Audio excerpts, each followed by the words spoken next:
अस्सलाम वालेकुम दोस्तों, क्या हाल है। मैं हूं सिर्फ आपको सिर्फ आपका टीएफयू। आप मेरा यूट्यूब चैनल देख रहे हैं टीपू बूम बूम। जैसे कि मेरे दोस्तों, वर्ल्ड कप जैसे ही ख़त्म हुआ उसके बाद पाकिस्तान स्टेडियम में गया और अच्छा परफॉर्म बिल्कुल नहीं कर पाया। अपनी पूरी जीरो पे वो बिल्कुल परफॉर्म जीरो है ऑस्ट्रेलिया के। वहाँ पे जाके बिल्कुल उन्होंने कोई परफॉर्म नहीं किया, ना बैटिंग पे ना बॉलिंग पे फोकस किया, बिल्कुल जीरो पे रहा है। उसके बाद उनका दौरा न्यूजीलैंड पे के पास गया।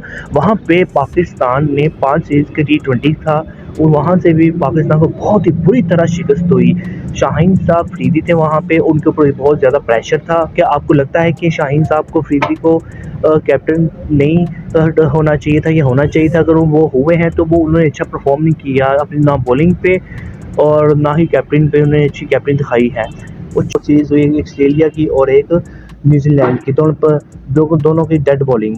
अब जैसे दादी, अगर ये मोहम्मद आमिर, शाहीन और नसीम अगर यही एक टीम में आ जाए तीनों, तो तबाही मचा देंगे, धूम मचा देंगे। आपका क्या ख्याल है कि अगर ये दोनों मोहम्मद आमिर, शाहीन और नसीम शाह हो, तो दुनिया की कोई भी ताकत पाकिस्तान को नहीं हरा सकती?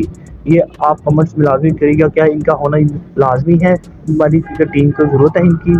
मुझे तो लगता है कि बहुत ज़रूरी है, क्योंकि पाकिस्तान की जैसे वसीम अकरम, वक़ार यूनुस, शुएब अख्तर थे, ऐसे आमिर, शाहीन, नसीम शाह, ये इनका होना बहुत ज़रूरी है मेरे ख्याल से। जैसे कि आपको पता है कि वर्ल्ड कप T20 आ रहा है, सिर्फ 4 महीने रह गए हैं वर्ल्ड कप T20 को आने को।